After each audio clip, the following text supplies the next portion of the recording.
Hi, welcome to Mushrooms 101 with Sean McDonough and Mike Kennedy of Maine Mushroom Club.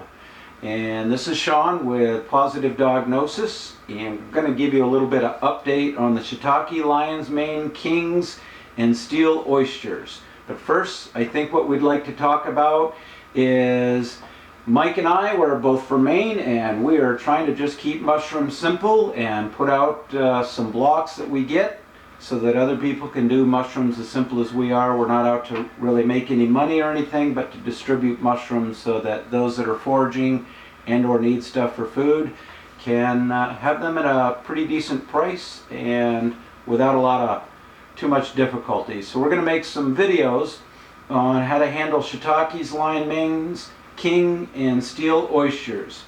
But first, I need to let you know a little bit about Positive Diagnosis. Positive Diagnosis is a group or an organization that I started here in Maine. It's to help veterans with PTSD and traumatic brain injury. And I use these mushrooms as a source of supplemental income to help pay for Positive Diagnosis. Currently I get my mushrooms from 2 commercial growers here in the state of Maine, and they kind of sort of donate these extra mushrooms or bricks or blocks or buckets, however you want to call them, and whatever source they come in, but they give them to me and I turn them around. Many times, like the shiitake brick that you're looking at on the board there, they are bound for a compost bin. I will get these items before they get to a compost bin after they've fruited maybe a couple times with a commercial grower, and I will take them and they've got 2, 3, or 4 more blooms left in them, so I take them and I distribute them accordingly, but I also grow them out back. Why they give them to me? Because they know exactly where the proceeds go for with Positive Diagnosis and how we help veterans and other people get kind of hooked on the fun with mushrooms. So that's what we do it for. And all these mushrooms that you see down here, these all came from the bricks or the blocks or whatever. These right here are dried shiitake. I have them in a mason jar. More dried shiitake here. I just dry them by the bulk outside in the sun. I have lion's mane in the back. All this lion's mane here has all been processed and dried. I use a soup mix with a variety of different stuff, the scraps. I have oysters here, oysters in the jar, but they're really great to dehydrate, really great to eat raw. The ingredients that come in the bricks that we're going to be discussing, pretty simple. You see here is a shiitake brick. It's composed of red oak sawdust, organic wheat bran / middlings, and organic rye / wheat berries. And all this stuff is processed at the commercial grower. I don't do any of this. The stuff is all done. I get the after effect in the bricks. So all the science is done by the professionals. I just get the end product and grow them or distribute them to you. What we'll talk about first when it comes to bricks is the shiitake bricks, which you can see one there sitting on the board.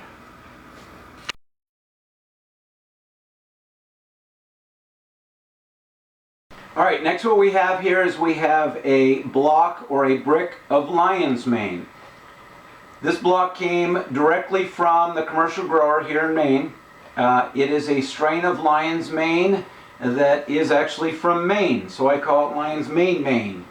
And it's really simple. You can see that this brick or this block is pretty solid right now. Hard to push down in on here. Your goal is when you order these from me and I send them to you, they're going to be in this form. Once you get them, you do the same thing. I'm not going to do it now because I don't want to agitate it to get things going, but you're going to spank it around a little bit. And it's not that hard. I'm going to show you another brick where I'm going to be able to do that too. But when you get it, it's going to look like this. I'm going to exchange this out to another brick that's already been touched. This is an older brick that's been sitting in my garage for a long time. I'm going to be throwing this out in my woods. But this is what you're actually going to do to it is you're going to get your brick, pretend this is the brick from what you had before. You're actually going to put holes in it, probably 8 to 10 holes. You can see they're about, if you were to use a pen, you'd be able to get this pen through here, but you can use a knife, you can cut through it, just don't cut through too much into the brick. But before you do that, you want to spank everything around with it, just like you did with the shiitake, and then you want to cut into here. Once you're done cutting, you want to flat your lion's mane over. So that's how your lion's mane is going to be stored. Alright? But it's going to look a whole lot prettier when you get a new block like this that's never been blown. You're going to put 8 to 10 holes on one side. I recommend where you have the white patch on the side here, put it always on the side with a white patch so that you never forget where that is. I also tell people if you're going to cut the bag, do it on the side where the white patch is, so you're always going to know white patch is where everything's going to be blooming from if that's where you're going to. Alright, so you're going to do that. You're going to put your 8 to 10 holes, and again, then you're going to flap this over like it's a Donald Trump hairpiece, okay? Flap it back so it's nice and flat like this on top, and then you have it here. And you're asking yourself, Sean, why the heck do you do that? Well, I'm not a mushroom scientist, but all I can consider is you do this and you bring it down, you give it 8 to 10 holes. Where are the mushrooms going to want to grow? They're going to want to grow out through the exit ports that you offer it. You're still going to see some attempt to grow in here, and from what I understand is once you get the new bricks, is if you get anything growing up here, you can slit a little hole in the top, also up here, and encourage it to grow out the up on here, but do the best you can by keeping it out there.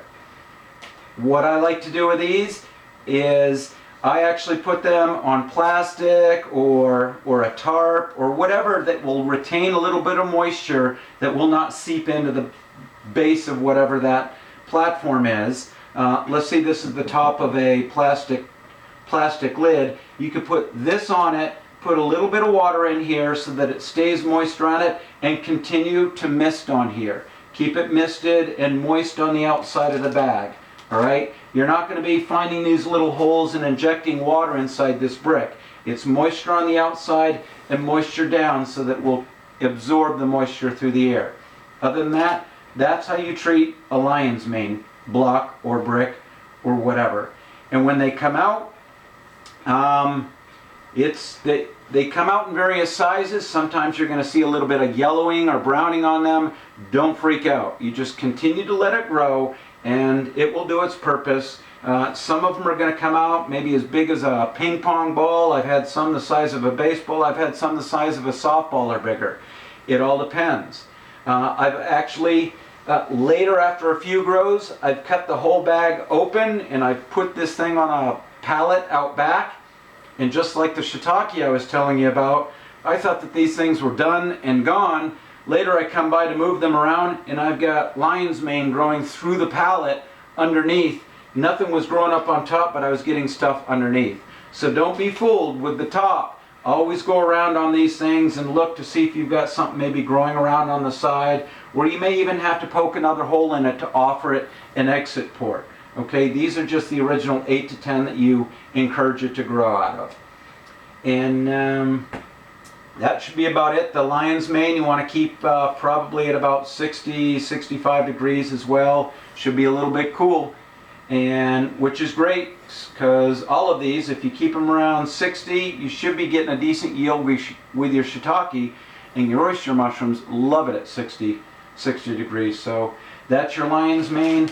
Here's what dried lion's mane looks like, and it's really good fresh, but there's nothing wrong with it dry too because it reconstitutes really well, stays together, does not fall apart, and has a very nice meaty lobster-like texture to it. And that is your lion's mane. Alright, I'm going to give you a little additional there. When the lion's mane starts growing out of here, the lion's mane will actually give you those little balls. They'll come out looking like little balls.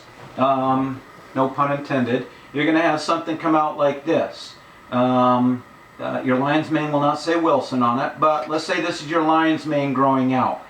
And it'll be sitting out here. It will look like a lion's mane. It will have long spindly structures on it, looks fuzzy. When you touch it, it's kind of an interesting fuzziness, but you can break them off. They're almost like living icicles.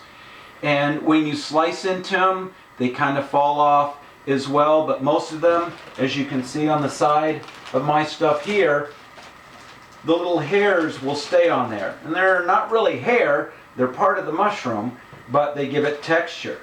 There are some that I've had that have been fairly long, maybe a ½ inch to an inch long on the hairs, and there are some that look like peach fuzz that kind of like this with just a little bit of fuzz on it, and they haven't grown anymore. They're completely fine, they taste great, and between Mike and I's discussion, I think the only thing that we can figure out is maybe the intensity of the growth, the humidity, the temperature, how much potency the brick has. All kinds of different factors are probably what's going to play a big role in what the fuzz on your lion's mane is going to get.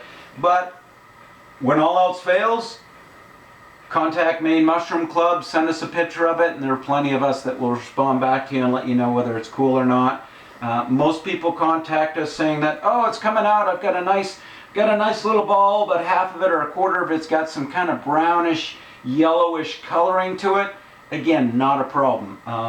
So far, I've eaten plenty of them, I've eaten plenty of them, I've eaten plenty of them, and I've never had any side effects. So that was a little joke there. But all of them come out tasting pretty good. It's the funky colors such as green and stuff. If you've got them on there, that's the stuff you have to worry about. But love to see any pictures of any of the mushrooms, specifically the lion's mane that you grow, so that we can see what's going on with them. We'll work on the next one.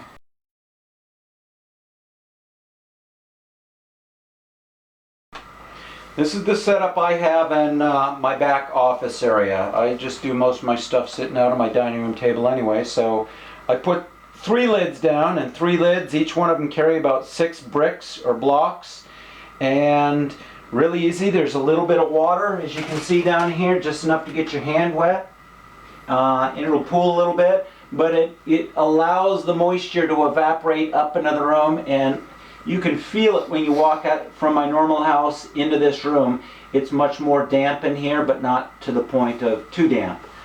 And I also have a mister bottle. I go through and 10-15 squirts on the top of each one, depending on how. I'll lift up the top here, and I'll get an angle, 10-15 squirts, and then I'm good to go. If I have too much water on any of these like this, I may flip it over, and I may pour it out. But too much agitation, too many hands in the kitchen spoils the stew, so just kind of let them go. Enjoy. I've got tiny little buds growing all through these things, and I haven't done too much to them. Like this one here. I'm not sure if you can see it, but this one here has got the buds on the side up here. Simple thing to do with this, instead of what I showed you before, where you cut the slit across like this one over here. It's got a little cut down the edge. Same thing here. Grab it, cut yourself a slit, give it room to grow. That's all you have to do. So I've been told. The experts tell me this, so I do what I'm told, and it seems to work. I don't overthink it, I don't read books, I don't use sterile equipment, I don't do nothing except let them grow. What I do with these is every 2 bricks is $25, 5 bricks is $50, and I can ship them just about any place, and the proceeds go to Positive Dognosis. And the mushrooms are great. I also have dried or dehydrated mushrooms, as you saw out there, and they're available for you as well. Happy growing, and if you need help with the setup, myself, Mike, or anybody else in Maine Mushroom Club can give you an idea.